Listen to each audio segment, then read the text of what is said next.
Bonjour mesdames et messieurs, j'espère que vous allez bien. Aujourd'hui, nous commençons à apprendre avec vous comment créer un logiciel qui va interagir avec une base de données. Quel logiciel qui va ressembler à celui-ci. Donc nous allons le faire avec Java et le moteur de base de données MySQL. Donc là, nous avons les titres de notre application. Et ici, nous avons le menu. Donc il y a le fichier. Donc si on clique sur à propos, il y a une nouvelle fenêtre qui apparaît. On va apprendre comment faire ça. Et également, nous allons voir de l'autre côté, il y a également il y a dans notre barre de menu, il y a des options, il y a fichier et puis fonctionnalité. La fonctionnalité ici, c'est pour effacer tous les textes, tous les contenus qui se trouvent dans les différents textes, dans les différentes zones de texte que nous avons ici. Et ici, c'est pour restaurer juste au cas où si on a fait la recherche. Donc ici, on a mis la possibilité où on peut rechercher par nom, par prénom, par branche, par note, etc. Par exemple, là, si je vais filtrer tout ce qui est Excel, donc je n'ai qu'à saisir par exemple Excel, je fais rechercher, voilà, le système va filtrer tout ce qui est Excel. Donc, on va apprendre comment faire ça, mais pour restaurer tout ce qui était avant, on n'a qu'à cliquer sur fonctionnalité, on clique sur restaurer, ça va tout restaurer. Donc, nous allons apprendre comment faire ça. On peut chercher un étudiant particulier, par exemple, là, on peut dire ELACO. Lorsqu'on fait rechercher, ça va nous filtrer seulement ELACO. Par exemple, là, si on veut chercher tout ce qui est PowerPoint, voilà, quand j'essaie de faire rechercher, voilà, ça va me filtrer tout ce qui est PowerPoint. Pour restaurer, c'est toujours ici. Alors là, c'est pour ajouter l'utilisateur. Par exemple, je peux dire, par exemple, c'est un DCI. Comme ça. Ici, je peux dire, par exemple, Facile App.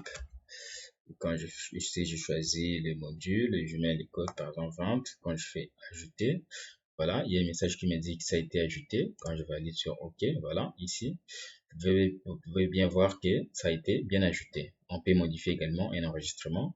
Lorsqu'on sélectionne l'enregistrement, on peut modifier. Par exemple, là, je fais Joshua 1 et puis voilà. Je peux changer au lieu des access, je peux mettre ça. Les points, je peux changer également. Et quand je clique sur modifier, ça me demande de confirmer d'abord. Et quand je fais oui, voilà, les modifications ont été bien appliquées. Et ici, c'est pour supprimer. Donc, par exemple, quand je sélectionne un enregistrement comme ça, je clique sur supprimer. Ça me demande si je vais vraiment supprimer. Quand je fais oui, voilà, l'enregistrement supprimé. Alors, mesdames et messieurs, nous nous mettons tout de suite à travailler sur ces projets. Donc, nous allons le faire avec vous. Vous allez voir que c'est pas du tout compliqué. Alors, sur ce, je vais fermer ça d'abord.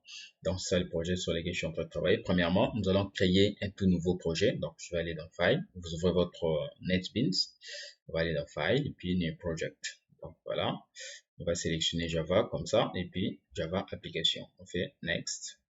Et ensuite, on va mettre ici, par exemple, CNDCI, MySQL. Donc, comme ça. Et puis, on ne va pas cocher ici non plus. Donc, on laisse comme ça se trouve. Et puis, on clique sur Finish.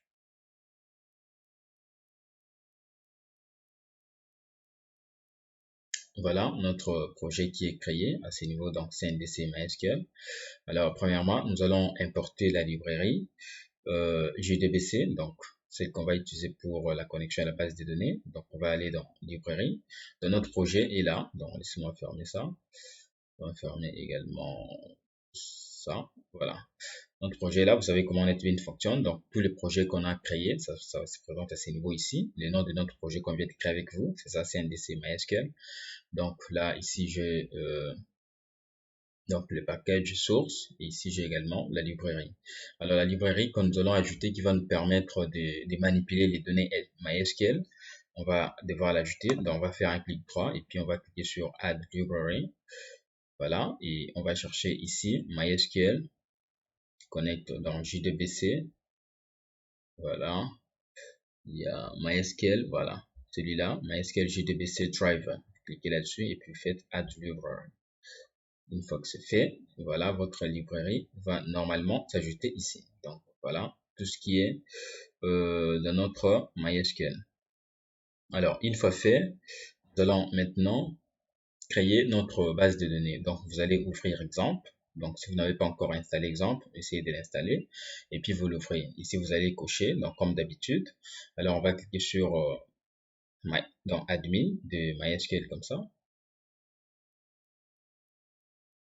Jusque là, notre projet est quasiment vide. Donc, je peux fermer Laissez-moi fermer tout ce qui est là. Voilà. Notre projet jusque là, ça ressemble à ceci. Donc, tout est presque vide comme ça.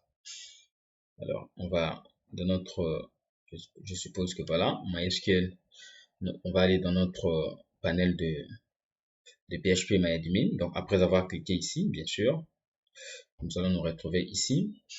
Alors, on va créer une nouvelle base de données. On va cliquer sur nouvelle base de données. Et ici, on va créer les noms. On va dire par exemple Java CNTC ou bien Java tout simplement.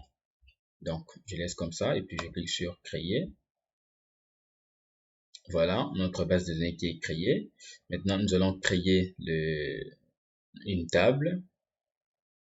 Donc, on va donner le nom à notre table. On va dire par exemple table étudiant. On va mettre pareil. Et puis ici, on va mettre exécuter. Voilà, à ce niveau, ici, on va mettre ID, comme ceci. Et puis, on va le mettre en auto-increment. Donc, comme toujours. Voilà. Et ensuite, ici, on va dire par exemple non. On va mettre ici varchar et puis on va mettre par exemple 50. Et là, je peux mettre nul. Ici, on va dire prénom. Là, on va dire varchar. Puis ici, on va mettre par exemple 50. Voilà. Et là, on pourra dire par exemple branche. On pourra mettre ici par exemple 100. Puis on dira ici nul. Je vais ajouter une dernière colonne où je vais mettre ici note. Voilà. Je pourrais le mettre en varchar toujours. Et puis là, je pourrais dire par exemple nul. Là, une fois fait, je vais cliquer sur enregistrer, sur valider. Là, je me demande d'indiquer les nombres. Voilà. Voilà, une fois fait, donc nous avons notre base de données qui est au nom de Java et notre table qui est au nom des étudiants. Voilà la structure de notre table. Alors maintenant, nous allons rentrer dans notre projet où nous l'avions créé pour pouvoir ajouter une classe. Donc là, je vais faire clic droit, comme ça. On clique sur New et puis on va cliquer sur JFrame, comme ça, pour ajouter une nouvelle feuille ou un formulaire où nous allons mettre nos éléments. Donc sur JFrame là, on va dire par exemple ici, on pourra donner le nom des étudiants par exemple. Voilà, et puis je vais faire Finish. Nous avons notre JFrame qui est là. Je vais rentrer dans notre projet. On va créer également une nouvelle classe. Donc je clique sur le bouton droit comme ça. Je fais New, et puis New classe. On pourra donner les noms à ces classes, par exemple connecté. Voilà, et ensuite on va faire Finish. Voilà, dans cette classe, nous allons mettre les différentes instructions des connexions à notre base de données. Et dans notre formulaire, nous allons mettre le composant qui va permettre à l'utilisateur d'interagir avec les systèmes. Alors, on se retrouve à la vidéo prochaine pour la suite.